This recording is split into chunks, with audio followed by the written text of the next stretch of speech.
Hello friends आज से हम अपनी इस चैनल के ऊपर एनसीईआरटी क्लासेस शुरू कर रहे हैं कंटिन्यू। और आज इंडियन ज्योग्राफी से हम शुरू करेंगे और इंडियन ज्योग्राफी को एनसीईआरटी के अकॉर्डिंग हम कंप्लीट भी करेंगे, क्योंकि एग्ज़ाम आने वाले हैं एचसीएस भी और एचएससी के भी, तो उसमें एनसीईआरटी का बहुत बड़ा रोल है। तो वो आज से हम क्लासें शुरू करते हैं और हमारी पहली ही क्लास भारत से ही शुरू होगी, भारत के नक्शे से शुरू होगी, भारत की अवस्थिति के बारे में होगी। तो देखिए दोस्तों, जैसा कि हमने भारत का मैप यहाँ पे ड्रॉ किया है, लेकिन अगर हम इसको वर्ल्ड मैप के ऊपर देखें, जो कि हमारे जनरल ज्योग्राफी की क्लासों में हमने वर्ल्ड मैप, ग्लोब, अक्षांश, देशांतर को बहुत अच्छे से क्लियर किया है, लेकिन फिर भी वर्ल्ड मैप के ऊपर हमारी ये स्थिति है। ये आप जानते हैं कि 0 से ऊपर नॉर्थ है और इस लाइन के इस साइड में पूर्व है, यानी ये क्या है, ऊपर, ये नॉर्थ है और ये क्या है, ईस्ट है। तो भारत कहाँ का देश हुआ? नॉर्थ ईस्ट का। यानी अगर हम देशांतरों की बात करें इनमें, तो भारत पड़ जाता है पूर्व में। और अक्षांश की बात करें, जो ये अक्षांश हमने बनाई है, इनमें पड़ जाता है नॉर्थ में। मैंने कहा कि उन क्लासों में ये अक्षांश देशांतर बहुत अच्छे से हमने क्लियर किए हैं। तो भारत की स्थिति क्या है? भारत नॉर्थ ईस्ट में पड़ता है, उत्तर पूर्व में पड़ता है। यहाँ पर दक्षिण में ऑस्ट्रेलिया है। कभी भारत यहाँ होता था। ये जो मैं वर्बली बोल रहा हूँ, डायरेक्ट प्रश्न आते हैं कि करोड़ों साल पहले जब बिग बैंग हुआ तो उस वक्त भारत कहाँ पर था? तो आज जो ऑस्ट्रेलिया है, भारत कभी यहाँ पर होता था, यानी भारत कभी 0 के नीचे, यानी कहाँ पर होता था, दक्षिण में होता था। प्लेटों के सरकने के कारण, प्लेटों के टकराव के कारण धीरे धीरे भारत कहाँ पर बढ़ा? ऊपर की तरफ आया और अब भी ऊपर ही जा रहा है। तो एक पॉइंट क्लियर हुआ, नॉर्थ ईस्ट में है हम, कभी ऑस्ट्रेलिया से यानी दक्षिण गोलार्ध में हम थे। तो ये पॉइंट यहाँ पर क्लियर हुए। अब आगे देखिए, अगर हम भारत की स्थिति देखें तो फ्रेंड्स, भारत में यहाँ अफगानिस्तान, पाकिस्तान, यहाँ से लेकर के ये जो अरुणाचल प्रदेश तक, ये उत्तराखंड से होती हुई, हिमाचल से होती हुई, ये हमारी जो श्रृंखलाएं हैं, ये किसकी हैं? ये हिमालय की श्रृंखलाएं हैं। यानी भारत के उत्तर में और उत्तर पूर्व में क्या है? हिमालय है। अब देखिए फ्रेंड्स, जैसे ही हम हिमालय से नीचे आते हैं तो यहाँ पर राजस्थान में अरावली शुरू हो जाता है, जो दिल्ली तक आता है। अरावली के अगर आप रेंज देखेंगे तो वो राजस्थान, फिर गुजरात, फिर हरियाणा, और इसकी जो समाप्ति है वो कहाँ पर होती है? दिल्ली।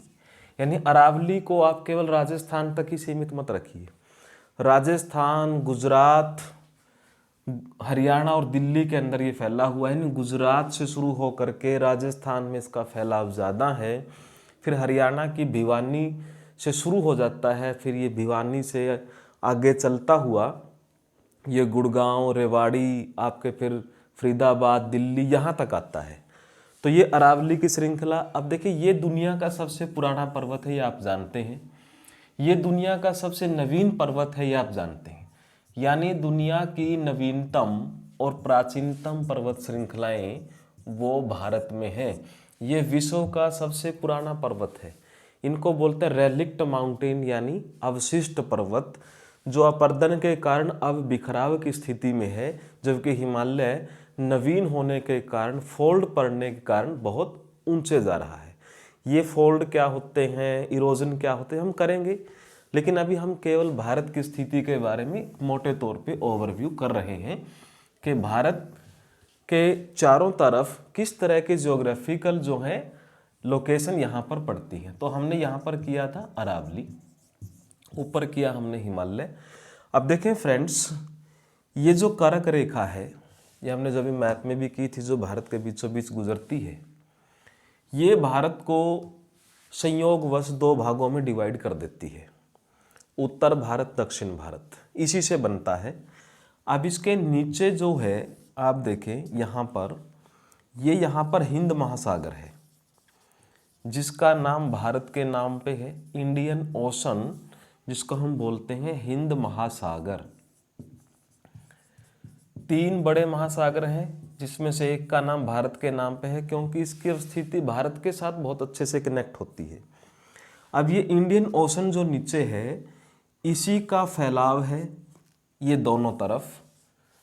अब हिंद महासागर को अगर हम भारत के पूर्व में बात करें तो यहाँ पर ये बन जाता है बे ऑफ बंगाल यानी बंगाल की खाड़ी, और इस तरफ बन जाता है अरेबियन सी यानी अरब सागर।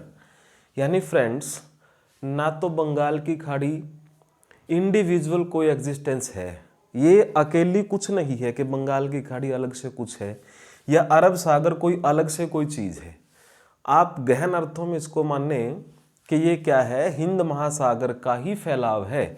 आप कह सकते हैं कि यहाँ गुजरात तक, यहाँ पश्चिम बंगाल और ये आपके मिजोरम तक, यहाँ तक क्या फैला हुआ है, हिंद महासागर, जिसको बंगाल की खाड़ी हम बोल देते हैं। यानी बंगाल की खाड़ी क्या है, एक तरह का समुद्र है। और ये अरब सागर जो अरब के देशों के साथ भारत के पश्चिमी हिस्से में पड़ता है, यहाँ पर भारत का लक्षद्वीप भी है, यहाँ पर भारत का अंडमान निकोबार भी है। यानी हमारे 2 जो द्वीप समूह है वो इन्हीं के अंदर पड़ते हैं। तो अरब सागर भी किसका फैलाव है, हिंद महासागर का पश्चिमी फैलाव अरब सागर और पूर्वी फैलाव क्या है, बंगाल की खाड़ी है। अब आपने देखा फ्रेंड्स, फिर यहीं कर्क रेखा के पास यहाँ पाकिस्तान के साथ लगती है कच्छ की खाड़ी। अब आप देखिए ये पूरे का पूरा बॉर्डर हमारा पाकिस्तान से ही लगता है, गुजरात से लेकर के और यहाँ आपके जम्मू कश्मीर लद्दाख तक। अब तो ये कंप्लीट क्या बन जाता है, यहाँ पर लद्दाख ये पूरा बन गया और नीचे जम्मू कश्मीर, जब से इसको केंद्र शासित प्रदेश बना करके इसको नए तरीके से परिसीमन किया गया है। कच्छ की खाड़ी ये अपने गुजरात से लगती है और गुजरात में ही है, लेकिन इसके ऊपर भी विवाद है। ये पूरी बॉर्डर हमारी पाकिस्तान के साथ है। बॉर्डर की क्लासें भी हम करेंगे किस किस के साथ हमारी बॉर्डर लगती है। लेकिन आप देखें कि हमारे लगभग आधे से ज़्यादा भारत को कौन कवर करता है, समुद्र कवर करता है। उत्तर के राज्यों को लगभग कौन कवर कर रहा है, हिमालय कवर कर रहा है। यहाँ पर हमारे क्या है, पर्वत श्रृंखलाएं हैं। तो आपने देखा फ्रेंड्स कि हमारी ज्योग्राफिकल लोकेशन भारत को कितना महत्वपूर्ण बनाती है। यहाँ लद्दाख की दुर्गम पहाड़ियाँ हैं, ये अरावली की सबसे प्राचीन श्रृंखला है, ये बंगाल की खाड़ी, ये अरब सागर जो भारत के मानसून में बहुत बड़ा रोल अदा करती हैं। ये अरावली मानसून में इसका कोई रोल अदा नहीं होता क्योंकि इसकी जो ऊंचाई है बहुत घट रही है। इधर हिमालय है जो हमारे उत्तर की तरफ से आने वाली शीत लहरों को रोक करके खुद हिम का घर बन गया और लगभग आधे से ज़्यादा भारत को ठंडी हवाओं से बचाता है। यानी एक तरह से जलवायु के विभाजक, मौसम को बदलने के ये कारण बन गए हैं। हिमालय हो, यहाँ पर मानसून चलता है, ये अपने मौसम को बदलता है, यहाँ से भी मानसून चलता है, 2 शाखाओं में बंट जाता है। तो आप देखें कि भारत की स्थिति कुछ ऐसी है कि आप यहाँ पे हर तरह का मौसम देख पाते हैं। तो ये मैंने फ्रेंड्स आपको सिर्फ बताया कि ज्योग्राफिकल क्या है। अब जो स्टेट यहाँ पर पड़ेंगे, जो भी होंगे, चाहे वो महाराष्ट्र हो, वो आगे कर्नाटक हो, केरल हो, तमिलनाडु हो, आंध्र प्रदेश हो, उड़ीसा हो, पश्चिम बंगाल हो या गुजरात हो, गोवा हो, ये सभी क्या कहे जाएंगे फ्रेंड्स, ये कहे जाएंगे तटीय राज्य। यानी जो कोस्ट के ऊपर पड़ते हैं, कोस्टल स्टेट इनको बोला जाएगा। और जो हमारे समुद्र के साथ नहीं लगते हैं, वो यहाँ पाकिस्तान से घिरे हों, कि यहाँ चाइना से घिरे हों, कि यहाँ पश्चिम बंगाल से घिरे हों, या अपने ही राज्यों से घिरे हों, जैसे हमारा हरियाणा है, हमारी कोई अंतर्राष्ट्रीय सीमा नहीं है, यह हमारे ही पंजाब से, राजस्थान से, हिमाचल से, उत्तराखंड से, इनसे घिरा हुआ है, उत्तर प्रदेश से। तो या वो किसी दूसरे देश से घिरे हों या अपने ही राज्यों से घिरे हों, लेकिन उनकी कोई समुद्री सीमा न हो, तो ऐसे स्टेटों को हम क्या बोल लेंगे, लैंड लॉक्ड स्टेट हम बोल लेंगे। हिंदी में इसको हम क्या बोलते हैं, भू अवरुद्ध राज्य बोल लेंगे। तो फ्रेंड्स, भारत में तटीय राज्य भी हैं, भू अवरुद्ध राज्य भी हैं, बहुत से अंतर्राष्ट्रीय सीमा पे पड़ते हैं, बहुत से नहीं पड़ते हैं, कहीं कोई पर्वत श्रृंखला है तो कहीं कोई है तो कहीं समुद्र है। तो ये भारत की ज्योग्राफी मैंने एक मोटे तौर पे आपको पहली क्लास में सिर्फ बताया कि हमारे कहाँ क्या पड़ता है। तो इससे हमें एक अंदाज़ा लगेगा कि भारत में किस तरह के मौसम और किस तरह की बाउंड्री के कन्फ्लिक्ट खड़े हो जाते हैं। तो फ्रेंड्स आप जुड़े रहिए, हम कंटिन्यू करेंगे इंडियन ज्योग्राफी, बिल्कुल एनसीईआरटी बेस्ड होगा, ऑथेंटिक होगा। आप जुड़े रहिए और जोड़िए अपने दोस्तों को भी। धन्यवाद।